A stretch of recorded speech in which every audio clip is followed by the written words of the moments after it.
Hello students, welcome back to my channel biology with Deepti Jain from Vardhaman coaching.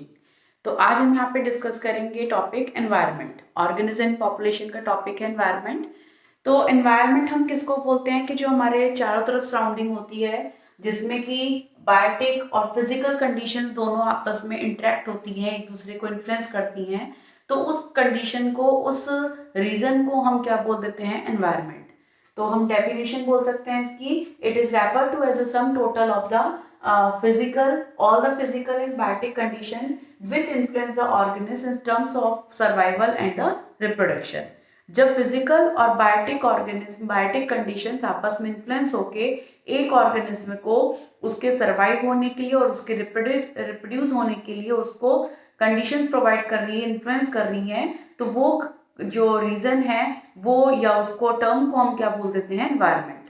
तो environment के अंदर जो चेंजेस आते हैं वो किस बेसिस पे आते हैं? जैसे हम बोलते हैं डे और नाइट का होना, तो वो सन की रोटेशन पे डिपेंड करता है कि सन जो है रोटेट होता है, रिवॉल्यूट करता है सन के चारों तरफ।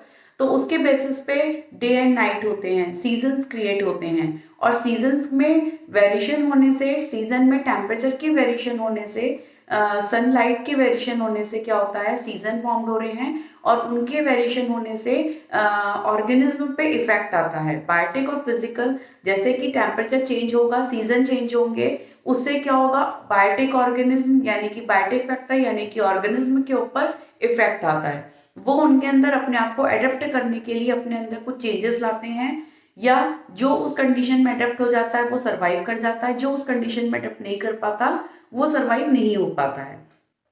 तो हम जो सीजन में वेरिएशंस आती हैं, सीजन में डिफरेंसेस आते हैं, वो किसके बेसिस पे आते हैं? दो पॉइंट है यहाँ पर, rotation of earth around the सन।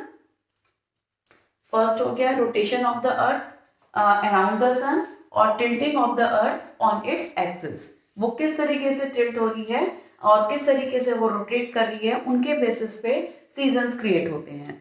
अब हम बोलते हैं कि एनवायरनमेंट हर एक एरिया का क्लाइमेटिक कंडीशन सब जगह की थोड़ी क्या होती हैं? अलग अलग होती हैं।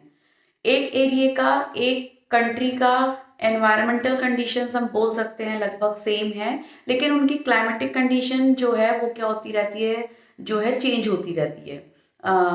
जो वेदर है, वेदर जो है चेंज होता रहता है।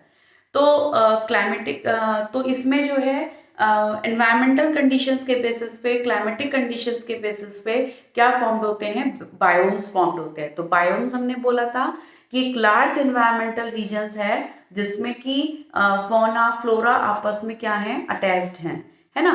तो बायोम जो है, मेजर बायोम्स कौन कौन से हैं? मेजर बायोम्स कौन कौन से आ जाते हैं यहाँ पर? एक तो होता है desert, grassland,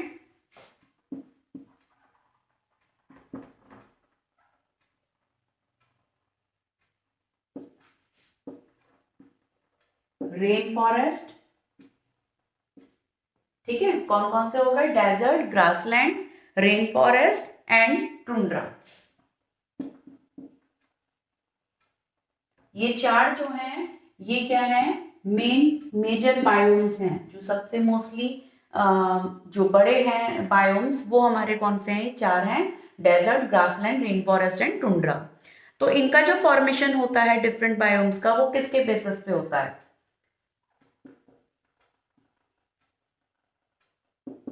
formation of biomes on the basis of, ये भी दो फैक्टर्स के बेसिस पे होता है। कौन कौन से? एक तो होता है एनुअल वेरिएशंस इन प्रेसिपिटेशन,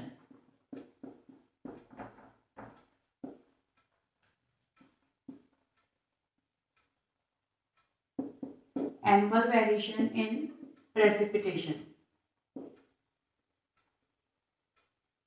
किस एरिया में कितनी रेनफॉल हो रही है उसके बेसिस पे वहां पे ह्यूमिडिटी, मॉइस्चर मेंटेन करती है। और दूसरा फैक्टर होता है annual variation in intensity and duration of temperature.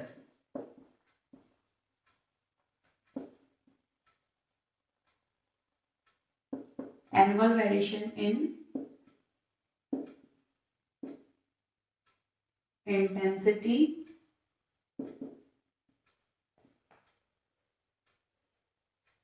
And duration of temperature. तो ये दो रीजंस हैं, दो फैक्टर्स हैं जिनके बेसिस पे क्या होते हैं, बायोम्स फॉर्म्ड होते हैं। कौन कौन सा?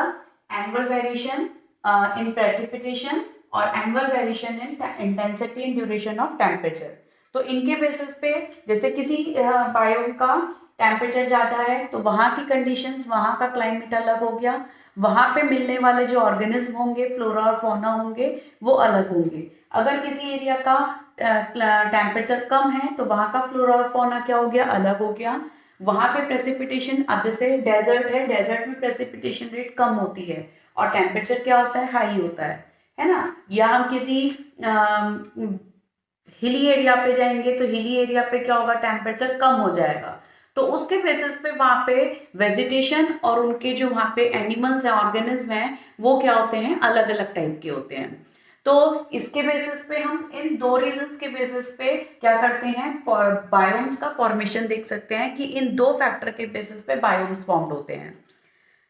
तो अब हम यहाँ पे देखेंगे बायोम का डिस्ट्रीब्यूशन। दो फैक्टर्स जो हमने लिए थे, एनुअल प्रेसिपिटेशन रेट और एनुअल ड्यूरेशन और इंटेंसिटी ऑफ टेम्परेचर। तो उसके बेसिस पे हम यहाँ पर ग्राफ देखते हैं। तो ग्राफ जो है इनके बेसिस पे डिफरेंट इन दो फैक्टर्स के बेसिस पे डिफरेंट बायोम्स की यहाँ पे कंडीशंस दिखाई हुई है कि किस जोन में, किस बायोम में कितना टेम्परेचर और कितना वहां पे प्रेसिपिटेशन रेट होती है। तो वाई एक्सिस पे यहाँ पर लिया हुआ है टेम्परेचर और एक्स एक्सिस पे लिया हुआ है यहाँ पर प्रेसिपिटेशन रेट। और एनुअल प्रेसिपिटेशन जो है वो सेंटीमीटर में है, टेम्परेचर जो है वो सेल्सियस में है। तो यहाँ पर आप देख सकते हैं फर्स्टली जो फॉरेस्ट है, डेजर्ट फॉरेस्ट। तो डेजर्ट फॉरेस्ट का आप देखेंगे ध्यान से तो उसका लगभग जो टेम्परेचर है वो 5 से 25 डिग्री सेल्सियस के बीच में है। ठीक है, डेजर्ट में टेम्परेचर क्या हो गया, हाई हो गया, 5 डिग्री सेल्सियस से लेके 25 डिग्री सेल्सियस के बीच में है लगभग। और उसमें प्रेसिपिटेशन रेट आप देखेंगे तो बहुत कम है, 0 से 50 के बीच में, 0 से 50 सेंटीमीटर तक सिर्फ वहां पर एनुअली रेनफॉल होती है। तो यानी कि यहाँ पे टेम्परेचर जो हो गया हाई, तो डेजर्ट ड्राई कंडीशंस ज्यादा मिलेंगी। फिर आप नेक्स्ट फॉरेस्ट देखेंगे यहाँ पर ग्रासलैंड। तो ग्रासलैंड फॉरेस्ट जो है उसमें जो टेम्परेचर रेंज है, टेम्परेचर जोन है, वो लगभग 0 से 25 सेंटीमीटर है। उसी के आगे दिया हुआ है, डेजर्ट के आगे दिया हुआ है यहाँ पर ग्रासलैंड में कितना टेम्परेचर हो गया वहां पे, 0 से लेके 25 डिग्री सेल्सियस। और जो प्रेसिपिटेशन रेट है वहां की वो लगभग है 50 से 100 सेंटीमीटर के बीच की। ठीक है, 50 से 100 सेंटीमीटर के बीच में यहाँ पे एनुअली जो है प्रेसिपिटेशन होती है, रेनफॉल होती है। उसके अलावा थर्ड हम यहाँ पे लेते हैं आर्कटिक एंड एल्पाइन टुंड्रा। ठीक है, आर्कटिक एंड एल्पाइन टुंड्रा नीचे की तरफ ये दिख रहा है यहाँ पर। तो इसमें जो टेम्परेचर है वो है टेम्परेचर जो यहाँ पे आ जाता है माइनस में आ जाता है, ये लगभग बैठता है -10 से लेके 0 तक के बीच में। -10 डिग्री सेल्सियस से 0 डिग्री सेल्सियस के बीच में टेम्परेचर है, यानी कि टेम्परेचर क्या हो गया यहाँ पर, लो हो गया। विंटर कोल्ड कंडीशन ज्यादा मिलेंगी और इसमें जो रेन फॉलिंग की कंडीशन है वो लगभग हो गई 0 से लगभग 150 के बीच में। यानी कि जो रेन फॉलिंग है यहाँ पे 0 से 150 सेंटीमीटर के बीच में होती है। ठीक है, लगभग 120 तक की आप ले सकते हैं यहाँ पर। और उसके बाद जो नेक्स्ट फॉरेस्ट लेते हैं हम यहाँ पे कॉनिफेरस फॉरेस्ट। तो कॉनिफेरस फॉरेस्ट में जो प्रेसिपिटेशन रेट है एक्स एक्सिस पे शो हो रही है वो है लगभग कितनी, ये रहेगी लगभग 50 से 250 सेंटीमीटर के बीच में। यहाँ पे दिख रहा है ये 50 से 250 सेंटीमीटर के बीच में यहाँ पर क्या है, इसका रेन फॉलिंग होती है। और इसमें जो टेम्परेचर है, टेम्परेचर जो ये रहेगा यहाँ पे वो रहता है लगभग 0 से 15 डिग्री सेल्सियस, 0 से 15 degree Celsius condition Celsius temperature रहता है। तो यहाँ पर भी जो है मॉइस्ट कंडीशंस ज्यादा रहती हैं, कॉनिफेरस में टेरिडोफाइट प्लांट, जो कॉनिफर्स प्लांट्स होते हैं वो ज़्यादा देखने को मिलेंगे, तो यहाँ पे मॉइस्ट कंडीशंस ज़्यादा होती हैं। फिर नेक्स्ट फॉरेस्ट हम लेते हैं यहाँ पर कौन सा, टेम्परेट फॉरेस्ट। तो टेम्परेट फॉरेस्ट के अंदर जो यहाँ पे क्या नाम है, टेम्परेचर है यहाँ पे 10 से 25 सेंटीमीटर, 10 से 25 सेंटीमीटर है टेम्परेचर यहाँ पर। और इसमें जो प्रेसिपिटेशन है, रेन फॉलिंग की रेंज है, वो लगभग रहती है यहाँ पर 50 से 200 सेंटीमीटर के बीच की। ठीक है, 50 से 200 सेंटीमीटर के बीच की रहेगी टेम्परेट जोन के अंदर। उसी तरीके से ट्रॉपिकल फॉरेस्ट है।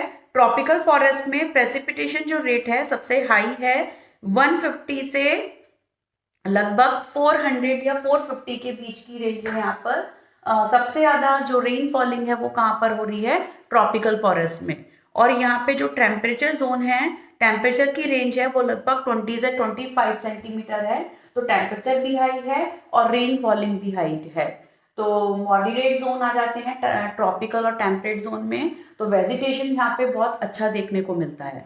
तो ये हमने देखा एक ग्राफ की हेल्प से, दो फैक्टर के बेसिस पे, टेम्परेचर और उसका एनुअल प्रेसिपिटेशन के बेसिस पे डिफरेंट बायोम्स।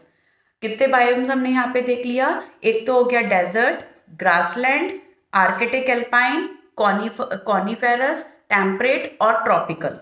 ठीक है, तो इस तरीके से यहाँ पे ये बायोम देखे। तो इसके बाद हमने यहाँ पर अभी देखा यहाँ पे इंडिया के कुछ मोस्ट मेजर बायोम्स का ग्राफ देखा था। तो अगर हम किसी बायोम में रीजनल या लोकल वेरिएशंस होती हैं तो हैबिटेट फॉर्मेशन होता है। और हैबिटेट, कुछ हैबिटेट ऐसे होते हैं, फेवरेबल्स होते हैं, जहाँ पे बहुत अच्छे ऑर्गेनिज्म की ग्रोथ मिलती है और बहुत अच्छे से वो लोग ग्रोथ कर सकते हैं। लेकिन कुछ हार्श कंडीशंस होती हैं, एक्सट्रीम कंडीशंस होती हैं, जहाँ पे कि ऑर्गेनिज्म का सर्वाइव करना बहुत टफ होता है और वो बहुत अपने आप को एडेप्ट करके वहाँ पर रह सकते हैं। ठीक है, वहाँ पे जो है जोन्स, मतलब ऑर्गेनिज्म के नंबर ऑफ ऑर्गेनिज्म की डाइवर्सिटी जो है वो कम रहती है। वेरिएशंस मिल सकती हैं, लेकिन उनमें क्या होगा, नंबर ऑफ ऑर्गेनिज्म क्या हो सकते हैं वहाँ पर कम हो सकते हैं अदर मेजर बायोम्स या other major habitat, favourable habitat के बेसिस पे। तो रीजनल और लोकल वेरिएशंस अगर किसी भी बायोम में आती हैं तो उससे क्या फॉर्म्ड होते हैं, habitat. regional and local variations in biome। तो किसका फॉर्मेशन हो रहा है, हैबिटेट का। तो यहाँ पे मैंने कुछ हार्श हैबिटेट लिए हैं जहाँ पे कि क्या होती है, ऑर्गेनिज्म को बहुत टफ सर्वाइव करना पड़ता है, अपने आप को वहाँ की कंडीशंस के लिए अपने आप को बहुत अच्छे से अडेप्ट करने की जरूरत होती है। तो जैसे कि एक हो गया scorching Rajasthan desert, rain soaked Meghalaya forest, deep ocean trenches, torrential streams, polar regions, high mountain top, boiling thermal spring and stinking compost पिट्स।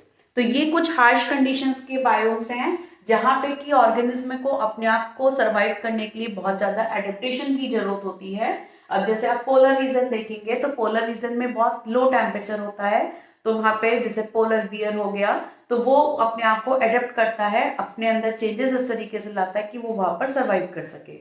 High mountain top होगी तो वहाँ पर भी क्या होगा, टेम्परेचर लो होता है। अब बॉइलिंग थर्मल स्प्रिंग हो गया तो वहाँ पे टेम्परेचर क्या हो गया, बहुत हाई हो गया, तो जिसकी वजह से क्या होगा वहाँ पर ऐसे ऑर्गेनिज्म, ऐसे माइक्रोब्स मिलेंगे जो हाई टेम्परेचर पे क्या करे, रेसिस्ट हो, सरवाइव कर सके। तो इस तरीके के कुछ हैबिटेट्स हैं जहाँ पे कि क्या नाम है, हार्श कंडीशंस, एक्सट्रीम कंडीशंस हमको देखने को मिलती है। इसके अलावा हमारी जो ह्यूमन इंटेस्टाइन है वो भी हमारे लिए एक हैबिटेट का काम करती है, ह्यूमन इंटेस्टाइन।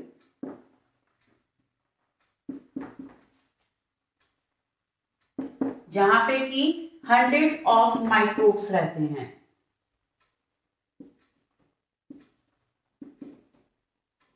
तो ये भी एक क्या करता है, हैबिटेट का काम करता है।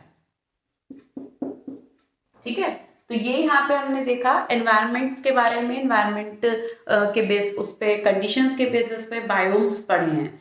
तो नेक्स्ट टॉपिक मैं नेक्स्ट वीडियो में लेकर आऊंगी। Till then bye bye.